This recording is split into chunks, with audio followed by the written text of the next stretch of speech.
अस्सलाम वालेकुम मेरे प्यारे भाइयों और बहनों। हर इंसान चाहता है कि वो आज़ाद रहे, वो किसी का गुलाम ना हो। आज हम बात करेंगे एक ऐसे इंसान की जो गुलाम होकर आज़ाद हुआ मगर फिर भी उसने गुलामी चुनी। जी हाँ, आज हम बात करेंगे हज़रत ज़ैद बिन हारिस रज़ी ताला अन्हा की, जो गुलाम में महबूब बन गए।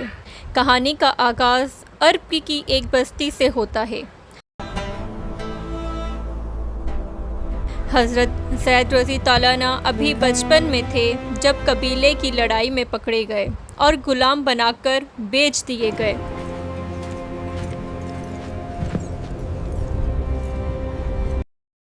एक दिन हज़रत खदीजा रज़ी ताला अन्हा के भतीजे ने ज़ैद रज़ी ताला अन्हा को ख़रीद लिया। खदीजा रज़ी ताला अन्हा के घर हदिया के तौर पर भेजा।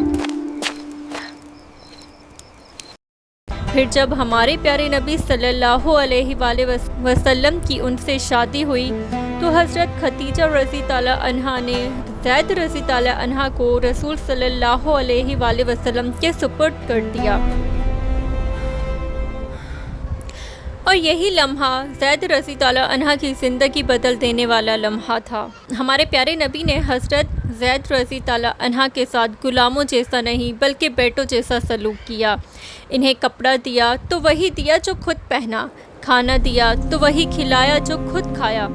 ऐसे ही दिन गुजरते गए और हज़रत ज़ैद रज़ी ताला अन्हा के दिल में हमारे नबी की मोहब्बत बढ़ने लगी। कुछ साल बाद जब हज़रत ज़ैद रज़ी ताला अन्हा के वालिद हारिस और चचा मक्का पहुँचे, जब सुना कि इनका बेटा यहाँ गुलाम के तौर पर है तो वो दिल रो पड़ा। वो बैतुल्लाह के करीब नबी के पास आए, अदब से अर्ज़ की, ए मोहम्मद सल्लल्लाहु अलैहि वसल्लम, ये हमारा बेटा है, हम फ़दिया देकर इसे वापस ले जाना चाहते हैं, अगर आप हमें इजाज़त दें तो।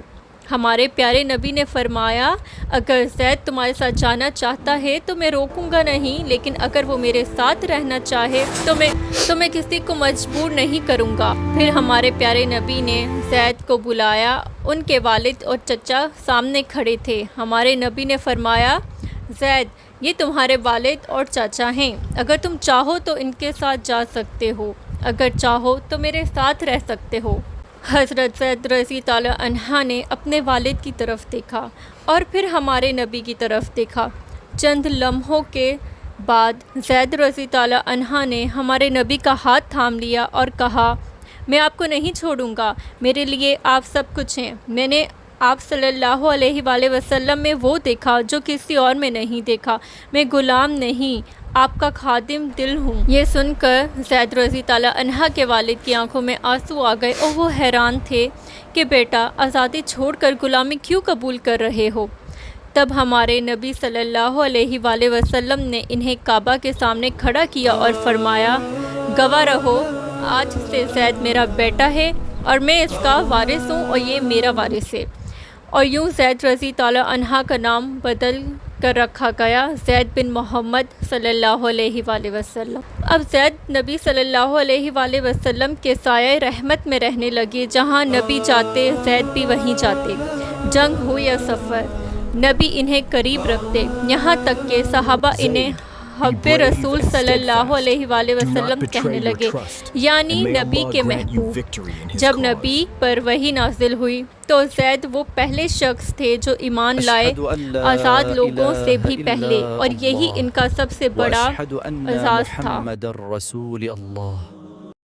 मदीना में जब इस्लाम का इल्म बुलंद हुआ तो ज़ैद रज़ी ताला अन्हा वो पहले सिपाह सालार बने जिन्हें नबी सल्लल्लाहु अलैहि वसल्लम ने किसी लश्कर की क़यादत सौंपी। वो वही लश्कर था जो मोता के मैदान की तरफ गया। हमारे प्यारे नबी ने खुद ज़ैद को झंडा थमाया और फरमाया, अगर ज़ैद शहीद हो तो जाफ़िर बिन अबी तालिब इल्म संभालें, अगर वो शहीद हों तो अब्दुल्ला बिन रवा। मैदाने मोता में तीनों शहीद हो गए। जब खबर मदीना पहुंची तो हमारे नबी के आंखों में आंसू बहने लगे और हमारे नबी ने फरमाया, ज़ैद मेरे भाई जैसे थे, मेरा दिल उनके फ़िराक में रो रहा है। ज़ैद रज़ी ताला अन्हा चले गए मगर मोहब्बत की वो खुशबू आज भी ज़िंदा है। ایک غلام جس نے محبت کے بدلے میں دنیا کی ہر آزادی چھوڑ۔ یہ کہانی ہمیں سکھاتی ہے کہ عشق رسول صلی اللہ علیہ وآلہ وسلم نے بندگی بھی آزادی بن جاتی ہے۔ جو ہمارے نبی کا غلام بن گیا وہی دراصل اللہ کا محبوب بن گیا۔